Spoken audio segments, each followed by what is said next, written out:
Eddie Van Halen walked into a guitar store in Sherman Oaks, California, wearing a baseball cap and sunglasses, just wanting to try out a new Stratocaster. A young salesman looked at the casually dressed customer, watched him pick up a $3,000 guitar, and said with absolute confidence, "Sir, you're holding it wrong. Maybe we should start you with something from our beginner section." What happened in the next 60 seconds became one of the most legendary stories in music retail history. It was a Saturday afternoon in July 1991, and Eddie Van Halen had a rare free day between tour rehearsals.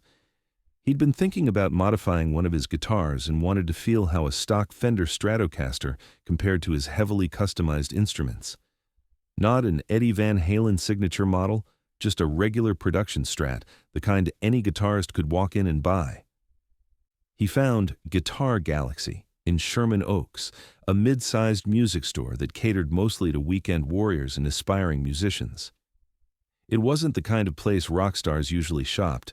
No private appointments, no VIP treatment, just rows of guitars on the wall and a handful of employees who spent their days helping beginners find their first acoustic or explaining the difference between a Les Paul and an SG to confuse dads buying Christmas presents.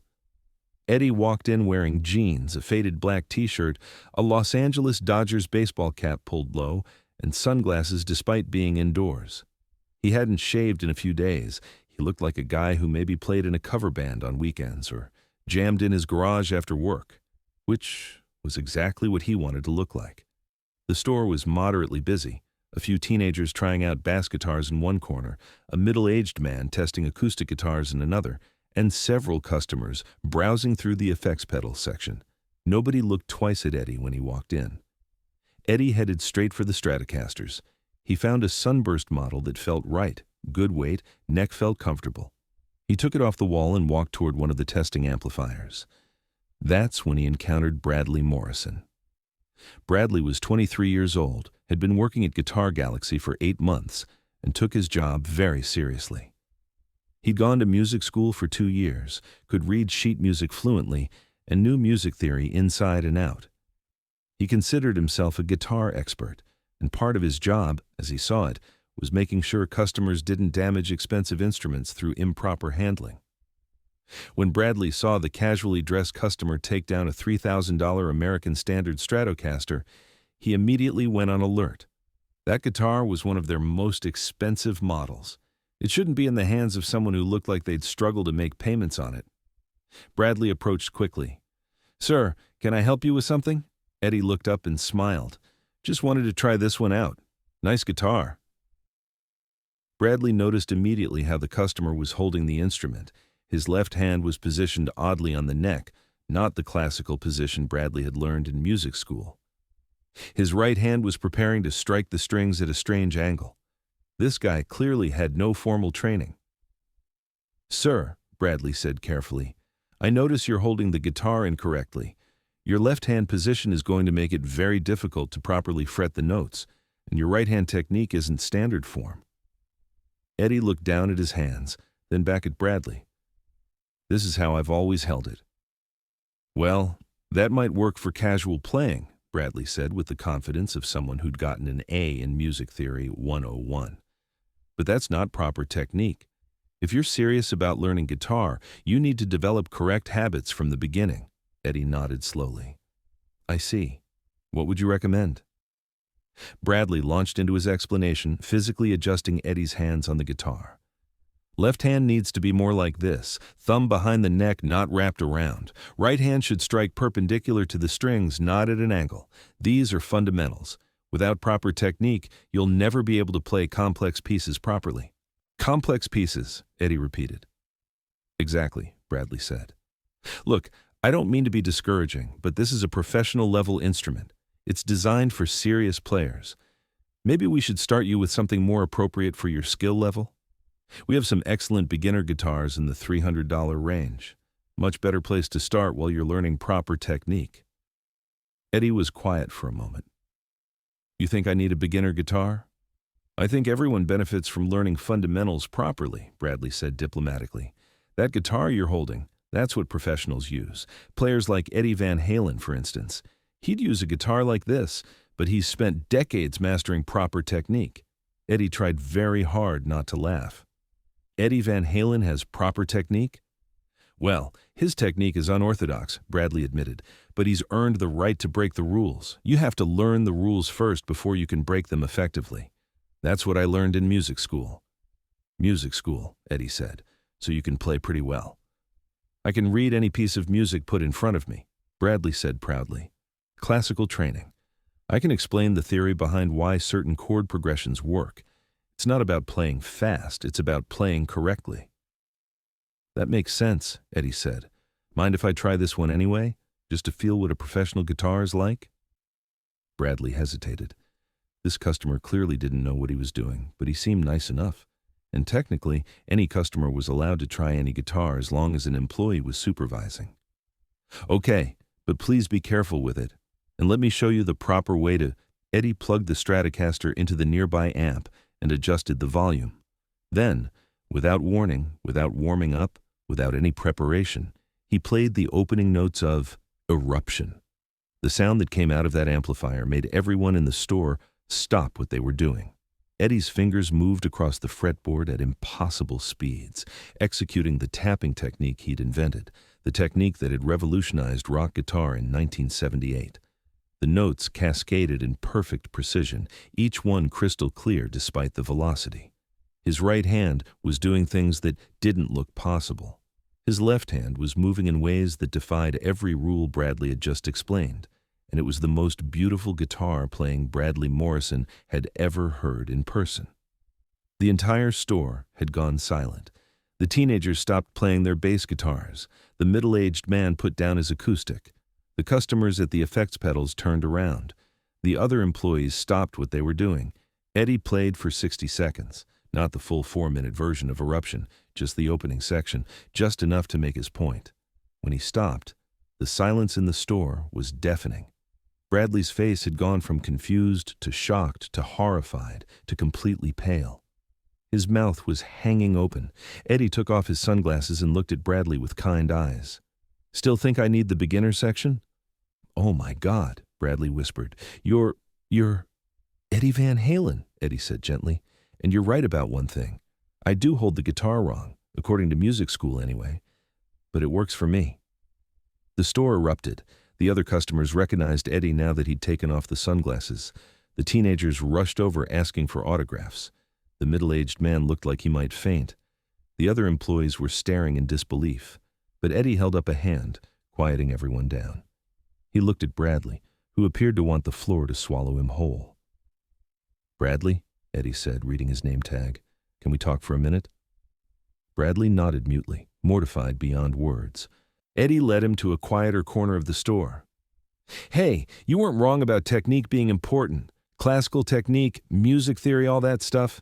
It's valuable. You should know it. But here's what music school doesn't always teach. There's no one right way to play guitar. What matters is what sounds good. I just told Eddie Van Halen he was holding the guitar wrong, Bradley said, sounding like he might cry. I tried to send you to the beginner section. I'm so sorry. Don't be, Eddie said. You were trying to be helpful. You saw someone who you thought needed guidance and you offered it. That's actually good customer service. You just didn't have all the information. I feel like an idiot. You're not an idiot, Eddie said firmly. You know what you were taught. But let me teach you something they probably didn't cover in music school. Technique serves the music, not the other way around. If someone is making music that sounds good and feels right to them, then their technique is correct, even if it looks wrong to everyone else. The store manager had appeared by this point, looking panicked. Mr. Van Halen, I am so sorry for any inconvenience. This employee will be disciplined. We'll give you anything in the store for free. Please accept our apologies. Eddie waved him off. No discipline necessary. Bradley was doing his job. And I don't need free guitars. I'm here to buy this Strat if it's still for sale. The manager looked relieved. Of course. And please, anything else you need? Eddie turned back to Bradley. Actually, I need Bradley to ring me up. He started helping me. He should finish the sale. Bradley, still mortified but grateful Eddie wasn't angry, led him to the register with shaking hands. As he was processing the purchase, Eddie said, Can I give you some advice? Keep studying theory, keep learning technique. That knowledge is valuable. But when you're helping customers, listen to how they play before you tell them they're doing it wrong. Some of the best guitarists in history had incorrect technique. Django Reinhardt only had 2 working fingers on his left hand. Tony Iommi was missing fingertips. They had to develop their own techniques, and those wrong techniques created entirely new sounds. "I'll remember that," Bradley said quietly. Eddie signed the credit card receipt, then noticed several customers hovering nearby with guitars and drumsticks, hoping for autographs. He spent the next 30 minutes signing things, taking photos, and giving impromptu guitar advice to anyone who asked. Before he left, Eddie found Bradley again. "Hey, you play at all or just work here?" "I play," Bradley admitted. "Classical mostly, some jazz. I'm working on being more versatile." "You ever want to talk about technique, real technique, not just textbook stuff? Give the store a call and have them pass along your number. I'll give you some tips. No charge, no obligation, just one guitar player helping another." Bradley looked like he might cry for different reasons now. "You do that? After you tried to help a customer?" Eddie finished. "Yeah, I'd do that. That's what musicians do. We help each other." The story of Eddie Van Halen being told he was holding the guitar wrong spread through the guitar community quickly. Bradley Morrison became briefly famous in music retail circles as the guy who tried to send Eddie Van Halen to the beginner section. Bradley took Eddie up on his offer. They met 3 times over the next year, and Eddie taught Bradley about alternative techniques, about feeling the music rather than just executing it correctly, about the difference between playing notes and playing emotions. Bradley became a better guitarist, and, more importantly, a better teacher. He never again told a customer they were doing something wrong without first listening to what they were trying to create. Years later, Bradley told this story in an interview for a music education blog. "Eddie Van Halen taught me the most important lesson I've ever learned about music. Rules exist to serve musicians, not the other way around. I spent 2 years in music school learning the right way to play. Eddie spent 30 seconds showing me that right is whatever creates the sound you're trying to make." The interviewer asked, "Were you embarrassed?" "Absolutely mortified," Bradley said with a laugh. But Eddie was so kind about it. He could have been angry or dismissive. Instead, he took time to teach me something valuable. That's what real mastery looks like, not showing off, but helping others understand. "What happened to that guitar he bought?" "We kept the receipt on the wall for years," Bradley said. "Eddie Van Halen's purchase, processed by the employee who told him he was holding the guitar wrong. Our manager wanted to frame it as a warning about making assumptions. Eddie signed it when he came back for one of our lessons. To Bradley, keep breaking the rules, EVH. When Eddie Van Halen died in 2020, Guitar Galaxy posted the story on their social media, along with a photo of that signed receipt. The post went viral, shared by musicians around the world. The comments were filled with similar stories. Other times, Eddie had been humble, helpful, willing to teach despite being one of the greatest guitarists in history. Bradley Morrison, now a guitar teacher himself, posted his own tribute. "Eddie Van Halen could have humiliated me when I told him he was doing it wrong.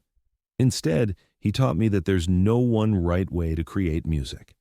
He turned my worst professional moment into my best learning experience. That's the definition of a master, someone who lifts others up rather than putting them down. Rest in peace to the guitarist who broke all the rules correctly." If this story of humility and teaching moved you, make sure to subscribe and share this video. Have you ever had an expert turn out to be completely wrong? Or had someone surprise you with unexpected kindness?